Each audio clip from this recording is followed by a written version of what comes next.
یا ربی صلی وسلم دائما ابدا علی حبیبک خیر الخلق کلہم۔ معزز سامعین، دوستوں، بزرگوں، اللہ تبارک و تعالیٰ نے اس کائنات کو پیدا فرمایا۔ اللہ تبارک و تعالیٰ نے اس کائنات کے نظام کو دنوں کے ساتھ منسلک کر دیا۔ ان دنوں میں جس دن کو عظمت کا، فضیلت کا، مرتبے کا مقام حاصل ہے، وہ جمعۃ المبارک کا دن ہے۔ جمعۃ المبارک قرآن و سنت کی روشنی میں بہت ہی عظمت کا حامل ہے۔ یہودی ہفتے کے دن کو مقدس کا دن سمجھتے تھے اور ہفتے والے دن کو انہوں نے عبادت کے لیے مخصوص کر رکھا تھا۔ اسی طرح نصارہ اتوار والے دن کو مقدس سمجھتے اور اسی دن کو اپنی عبادت کے لیے مخصوص کر لیتے۔ اللہ تبارک و تعالیٰ نے ایمان والوں کے لیے نبی کریم علیہ الصلوۃ والسلام کی امت کے لیے جمعے کے دن کو منتخب کر لیا، چن لیا۔ چنانچہ حدیث میں آتا ہے، اللہ کے پاک محمد صلی اللہ علیہ وسلم فرماتے ہیں کہ جمعہ کا دن سید الایام ہے، یعنی تمام دنوں کا سردار ہے۔ اور ایک حدیث پاک میں آپ صلی اللہ علیہ وسلم نے ارشاد فرمایا کہ جن دنوں پر سورج طلوع اور غروب ہوتا ہے، ان تمام دنوں میں برکت والا، فضیلت والا دن جمعے کا دن ہے۔ اور اس دن کی احادیث طیبہ میں چند خصوصیات ذکر کی جاتی ہیں کہ اسی دن کو اللہ پاک نے حضرت آدم علیہ السلام کو پیدا کیا۔ اسی دن کو اللہ رب العزت نے آدم علیہ السلام کو زمین پر بھیجا۔ اسی دن کو اللہ رب العزت نے آدم علیہ السلام کو موت عطا کی، اور اسی دن کو قیامت قائم ہو جائے گی۔ قیامت جو قائم ہوگی تو اس دن جمعے کا دن ہوگی، جمعے کے دن قیامت قائم ہوگی اور اللہ کے دربار میں سارے کے سارے لوگ جمع ہو جائیں گے، حاضر ہو جائیں گے۔ تو جمعے کے دن کو اسلام کے اندر بہت زیادہ فضیلت اور عظمت حاصل ہے۔ اس مبارک دن کو ایک حکم اللہ کی جانب سے ایمان والوں کے لیے ہے۔ چنانچہ اس جمعہ کی فضیلت اس اعتبار سے بھی آپ سمجھ سکتے ہیں کہ قرآن مقدس کے اندر اور کسی بھی دن کے نام سے کوئی بھی صورت موجود نہیں ہے۔ جمعہ اس کی فضیلت یہ ہے کہ قرآن کے اندر پوری ایک سورت الجمعہ اللہ پاک نے نازل کی۔ چنانچہ اسی سورت الجمعہ کے اندر اللہ پاک نے جمعہ کی نماز کا حکم دیا۔ جمعہ کے دن ایک حکم ایمان والوں کے ذمے لگا دیا کہ ایمان والوں کے ذمے ہے کہ اس حکم کو بجا لائیں، اس حکم کو پورا کریں۔ چنانچہ اللہ تبارک و تعالیٰ ارشاد فرماتے ہیں، یا ایھا الذین آمنوا اذا نودی للصلاۃ من یوم الجمعۃ فاسعوا الی ذکر اللہ۔ ایمان والو، جب تمہیں جمعہ کی نماز کی ادائیگی کے لیے آواز دی جائے، جمعہ کی نماز کے لیے تمہیں بلایا جائے، جمعہ کی نماز کے لیے تمہیں پکارا جائے، تو فاسعوا الی ذکر اللہ، اللہ کے اس حکم کو پورا کرنے کے لیے دوڑ پڑو۔ علماء نے یہاں عجیب بات لکھی کہ اللہ پاک فرما رہے ہیں کہ جب جمعہ کی نماز کی ادائیگی کے لیے تمہیں حکم دیا جائے تو دوڑ پڑو۔ اب اس سے مراد کیا ہے کہ حقیقی طور پہ دوڑ پڑنا مراد ہے؟ اس سے دوڑنے سے مراد حقیقی دوڑنا مراد نہیں ہے، بلکہ جب جمعہ کی اذان ہو جائے اذان دینے والا اللہ کے اس حکم کی ادائیگی کے لیے تمہیں یاد دہانی کرا دے، تمہیں آواز لگا دے، تو اب جمعہ کی ادائیگی کے لیے تیاری کے اندر لگ جاؤ۔ اور تمہارا واضح بھائی اپنی دنیا کے کام دھندے، کاروبار، کھیتی باڑی، معاملات، لین دین، سارے کے سارے کام چھوڑ کے اللہ کے اس حکم کو پورا کرنے کے لیے لگ جاؤ۔ جمعہ کی تیاری کے اندر لگ جاؤ، جمعہ کی تیاری شروع کر دو۔ اللہ تعالیٰ فرماتے ہیں ذالکم خیر لکم ان کنتم تعلمون، ایمان والو تمہیں نظر آئے گا کہ تم اپنے معاملات کے اندر ہو، کاروبار کے اندر ہو، لین دین کے اندر ہو، دنیا کے معاملات کے اندر ہو، اور تمہیں وہاں نفع ہوتا نظر آ رہا ہے۔ اللہ پاک فرماتے ہیں اے میرے بندو، اس دنیا کے دھندوں کو، کاروبار کو، کام کاج کو چھوڑ کے اللہ کے اس حکم کو پورا کرنے کے لیے آنا، یہ تمہارے لیے سب سے بہتر ہے، یہ سب سے بہتر تجارت ہے، یہ سب سے نفع والا سودا ہے کہ جس حکم کی طرف اللہ رب العزت تمہیں بلا رہے ہیں، اس حکم کی طرف آ جانا یہ دنیا کے نفع سے زیادہ نفع والی چیز ہے۔ تو جب جمعے کی اذان ہو جائے تو دنیا کے معاملات، کام کاروبار کرنے کی اجازت نہیں ہے۔ اب جو سمجھنے کی بات ہے، ابتدائی اسلام میں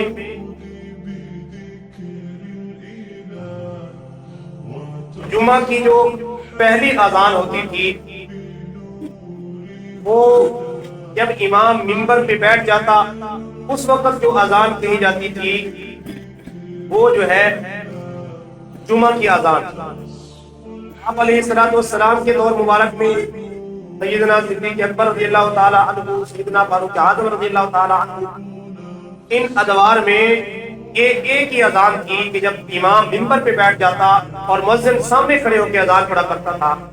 لیکن جب حضرت عثمان رضی اللہ تعالی عنہ کا دور آیا اور مسلمانوں کی تعداد میں اضافہ ہوا، تو اب مسلمانوں کی سہولت کی خاطر اس سے پہلے جب زوال کا وقت شروع ہو جاتا، زوال کا وقت ختم ہو جاتا، ظہر کی نماز کا وقت شروع ہو جاتا تھا، تو پہلی اذان اس وقت ہوا کرتی۔ تو اب ایمان والوں کو حکم یہ ہے کہ سب سے پہلی اذان جب ہو تو اس موقع پہ اپنے کام کاج کو چھوڑ کے اپنی جمعے کی نماز کی تیاری میں لگ جائیں اور جمعہ کی نماز کے لیے پہنچ جائیں۔ تو میرے بھائیوں، ایمان والوں کے ذمے جمعہ کی نماز کی ادائیگی فرض اور ضروری ہے۔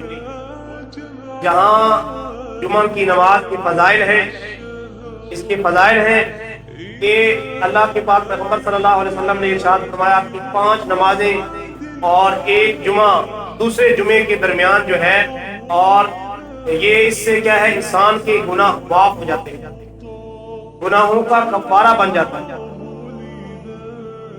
جی۔ اور ایک حدیث پاک میں اللہ کے محبوب پیغمبر صلی اللہ علیہ وسلم نے ارشاد فرمایا کہ جو شخص سب سے پہلے جمعہ کی نماز کی ادائیگی کے لیے پہنچ گیا مسجد میں، اچھی طرح غسل کر کے، صاف ستھرے کپڑے پہن کے، خوشبو لگا کے اور اچھی طرح تیار ہو کے سب سے پہلے مسجد کے اندر اللہ کے گھر میں پہنچ گیا اور اس نے امام کا خطبہ سنا، نماز جمعہ کی ادائیگی کی، آپ صلی اللہ علیہ وسلم ارشاد فرماتے ہیں کہ اللہ پاک اس کو ایک اونٹ اللہ کے راستے میں ذبح کرنے کے، قربان کرنے کا اجر عطا فرماتے ہیں، اور اس کے بعد جو آتا ہے اس کو ایک گائے قربان کرنے کا ثواب دیا جاتا ہے۔ اسی ترتیب سے جو اس کے بعد آئے اس کو بکری ذبح کرنے کا اجر دیا جاتا ہے۔ اسی طرح اس کے بعد جو ہے اس کو مرغی اللہ کے راستے میں دینے کا اجر دیا جاتا ہے۔ تو جو اللہ کے اس حکم کو پورا کرنے کے لیے سب سے پہلے آتا ہے، یعنی جس ترتیب سے آئے گا اللہ کے دربار میں، اسی طرح اس کو نوازا جائے گا۔ تو جہاں اس جمعہ کی نماز کے فضائل ہیں، اللہ کی جانب سے بخشش کا اعلان ہے، اللہ کی جانب سے گناہوں کی معافی کا اعلان ہے، وہیں پر جمعہ کو جو چھوڑ دیتے ہیں ان کے لیے سخت وعید بھی ہے۔ اللہ کے پاک پیغمبر صلی اللہ علیہ وسلم نے ارشاد فرمایا کہ میرا دل کرتا ہے کہ اپنے مصلی پر کسی کو کھڑا کر دو اور ان لوگوں کے گھروں کو جا کے آگ لگا دو جو جمعہ کی نماز کی ادائیگی کے لیے آتے نہیں۔ تو اللہ کے نبی صلی اللہ علیہ وسلم جو اپنی امت پر اتنے شفیق ہیں، مہربان ہیں، اللہ کے نبی صلی اللہ علیہ وسلم اپنی امت کا اتنا غم کرنے والے تھے کہ اللہ پاک نے قرآن کے اندر بار بار آپ صلی اللہ علیہ وسلم کو تسلی دی، تاکید فرمائی کہ اے میرے محبوب اتنا غم کے اندر اور پریشانی کے اندر اپنی امت کی خاطر جو ہے غم کے اندر مبتلا نہ ہو۔ تو وہ نبی علیہ الصلوۃ والسلام جمعہ کی ادائیگی نہ کرنے والے کے لیے کس قدر سخت الفاظ ارشاد فرماتے ہیں۔ اور ایک حدیث میں فرمایا آپ صلی اللہ علیہ وسلم نے کہ جو 3 جمعے لگاتار چھوڑ دے سستی اور غفلت کی وجہ سے، تو اللہ تعالیٰ اس کے دل پر مہر لگا دیتا ہے۔ جب کسی چیز پر مہر لگ جاتی ہے تو اندر کی چیز باہر نہیں آتی اور باہر کی چیز اندر نہیں جاتی۔ تو جس کے دل پہ مہر لگ جائے اللہ کی جانب سے، اب کوئی بھی خیر کی بات اس سے صادر نہیں ہوتی، نہ ہی خیر کی بات اس کے دل میں بیٹھتی ہے، دل سخت ہو جاتا ہے، گناہوں پر وہ مصر ہو جاتا ہے۔ تو کتنے خطرے کی بات ہے، کتنی سخت ظاہر ہے جو جمعہ کی نماز کو نہیں آتے، جمعہ کی نماز کی ادائیگی نہیں کرتے، تو اللہ کے نبی صلی اللہ علیہ وسلم ان کے لیے کتنے سخت الفاظ ارشاد فرما رہے ہیں۔ تو جمعہ کی نماز ایمان والوں کے ذمہ فرض ہے۔ ہر عاقل بالغ مسلمان مرد کے ذمے جو صحت مند بھی ہو، مقیم بھی ہو، تو اس کے ذمہ جمعہ کی نماز کی ادائیگی ضروری ہے، اس کے ذمہ فرض ہے کہ وہ جمعہ کی نماز کو ادا کرے، ورنہ اگر ادا نہیں کرتا سستی کی وجہ سے، غفلت کی وجہ سے، تو اللہ کے نبی صلی اللہ علیہ وسلم نے جو وعیدیں بیان کی ہیں حدیث طیبہ میں، اس بندے کو ان وعیدوں سے ڈرنا چاہیے۔ اب جمعہ کے کچھ آداب بھی ہیں، اللہ کے نبی صلی اللہ علیہ وسلم کی کچھ سنتیں ہیں جو جمعہ کے دن آپ علیہ الصلوۃ والسلام جن کی پابندی فرمایا کرتے ہیں۔ یہ سنت میں داخل ہے کہ جمعہ کے دن غسل کیا جائے۔ بعض علماء نے جمعہ کے دن کے غسل کو سنت مؤکدہ قرار دیا۔ جمعہ کے دن غسل کیا جائے اور اپنے بدن کی غیر ضروری بالوں کو صاف کیا جائے، ناخنوں کو تراشا جائے، اسی طرح صاف ستھرے اجلے پاکیزہ کپڑوں کو پہنا جائے، خوشبو استعمال کی جائے، سرما لگایا جائے۔ تو یہ جمعہ کے مسنون اعمال ہیں۔ اسی طرح درود پاک کی کثرت کی جائے، کیونکہ اللہ کے نبی صلی اللہ علیہ وسلم نے ارشاد فرمایا کہ اکثروا علی من الصلاۃ فی یوم الجمعہ، کہ جمعہ کے دن میرے اوپر کثرت سے درود پڑھا کرو، کیونکہ میرا جو بھی امتی مجھ پر درود پڑھتا ہے اس کا درود مجھ پر پیش کیا جاتا ہے۔ آپ علیہ الصلوۃ والسلام نے فرمایا کہ جو میرا امتی میری قبر مبارک پہ کھڑے ہو کے مجھ پر درود پڑھتا ہے تو میں اس کے درود کو خود سنتا ہوں اور اس کے درود کا جواب بھی عطا کرتا ہوں۔ اور جو میرا امتی دور سے مجھ پر درود بھیجتا ہے، اللہ پاک نے چند فرشتوں کی ڈیوٹی لگا رکھی ہے جو میری امتیوں کا پڑھا ہوا درود میرے خدمت میں پیش کرتے ہیں، مجھ تک پہنچا دیتے ہیں۔ تو جمعہ کے دن درود پاک کی کثرت کی جائے۔ اسی طرح جمعہ کے دن سورۃ الکہف کی تلاوت کا جو ہے اہتمام کیا جائے، کیونکہ حدیث میں آتا ہے کہ جو بندہ جمعہ کے دن سورۃ الکہف کی تلاوت کرتا ہے، اللہ تعالیٰ پورے ہفتے کے لیے اس کے لیے آسمان زمین سے آسمان تک ایک نور اور روشنی پھیلا دیتے ہیں، ایک نور روشن ہو جاتا ہے۔ تو جمعہ کے دن سورۃ الکہف کی تلاوت کی جائے۔ تو یہ مسنون اعمال ان کی پابندی کی جائے، اور جمعہ کے دن خصوصی دعاؤں کا اہتمام کیا جائے، کیونکہ حدیث میں آتا ہے اللہ کے محبوب پیغمبر صلی اللہ علیہ وسلم نے فرمایا کہ جمعہ کے دن ایک گھڑی ایسی ہے جس میں اللہ پاک بندہ جو بھی اللہ سے مانگتا ہے اللہ پاک اس کو ضرور عطا کرتے ہیں، اس کی دعا کو قبول کرتے ہیں۔ اور آپ علیہ الصلوۃ والسلام نے اپنے ہاتھ مبارک کے اشارے سے فرمایا کہ وہ قبولیت کی جو گھڑی ہے، وہ قبولیت کا جو لمحہ ہے وہ نہایت ہی قلیل ہے۔ اب کچھ علماء نے ویسے تو یہ فرمایا کہ پورا دن جو جمعے کا ہے وہ فضیلت والا ہے، قبولیت والا ہے، تو پورے دن ذکر اذکار، درود پاک، تسبیحات اور دعاؤں کا اہتمام کیا جائے۔ اور کچھ علماء نے دعا کی قبولیت کے کچھ اوقات کو جو ہے مخصوص کیا ہے، محدود کیا ہے، جس کو جو ہے ذکر فرمایا کہ جب امام خطبہ دیتا ہے تو دونوں خطبوں کے جو درمیانی وقفہ ہوتا ہے اس میں یہ قبولیت کا وقت۔ لیکن علماء نے ساتھ یہ بھی لکھا کہ اس وقفے میں ہاتھ اٹھا کے دعا نہ کی جائے بلکہ دل میں یا زبان سے ہی کچھ دعا پڑھ لی جائے. ہاتھ اٹھا کے دعا کا اہتمام یہ ثابت ہے. اسی طرح عصر کی نماز کے بعد کے جو وقت ہے وہ بھی قبولیت کا وقت ہے. جمعے کے دن جو عصر کے بعد کا وقت ہے اس وقت کو دعاؤں میں، ذکر اذکار میں، تسبیحات میں گزارا جائے، یہ قبولیت ہے. اسی حوالے سے چند مسائل بھی آتے ہیں جمعہ کی نماز کے متعلق، خطبے کے متعلق. تو جمعے کا جو خطبہ ہے اس کا پڑھنا بھی واجب ہے اور اس کو توجہ، غور اور دھیان سے سننا بھی واجب ہے.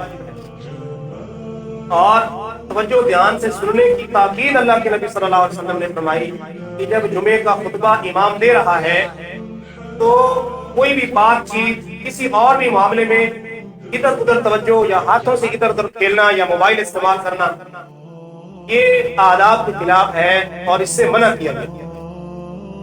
اور اس حد تک منع کیا گیا، آپ علیہ الصلوۃ والسلام نے فرمایا کہ اگر کوئی شخص کسی بات کے اندر خطبے کے دوران بات کر رہا ہو تو کوئی شخص اس کو اپنی زبان سے یا ہاتھ کے اشارے سے روکے بھی نہیں. آپ علیہ الصلوۃ والسلام نے فرمایا ان قلت لاخیک اسکت فقد لغوت.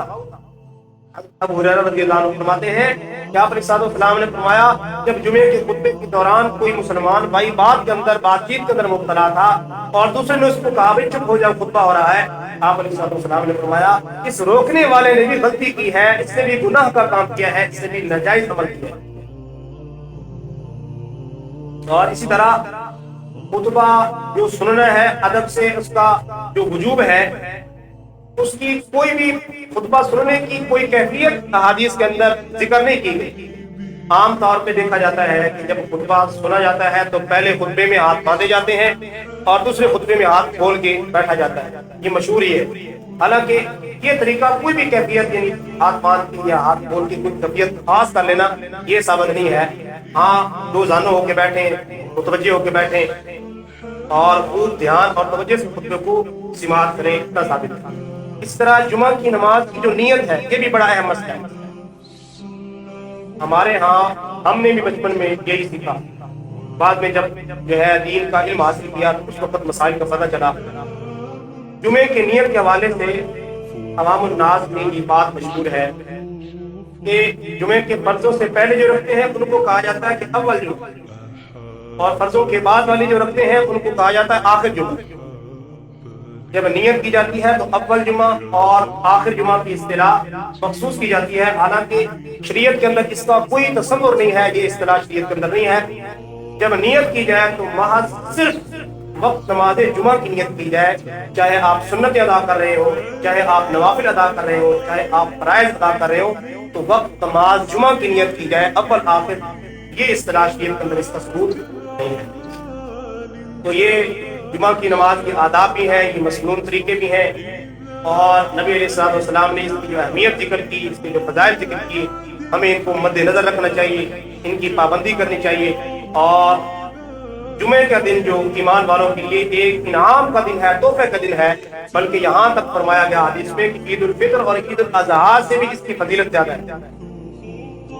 تو میرے بھائی جمعے کے دن کی تاکید بھی ہے، تو اس جمعے کی نماز کی ادائیگی کا خاص اہتمام کرنا چاہیے کیونکہ اس کی تاکید ہے اور سخت وعید بھی ہے، اس کے فضائل بھی ہیں. تو اللہ رب العزت سے دعا ہے اللہ پاک ہمیں ان تمام احکام کو سمجھنے کی اور عمل کرنے کی توفیق عطا فرمائے.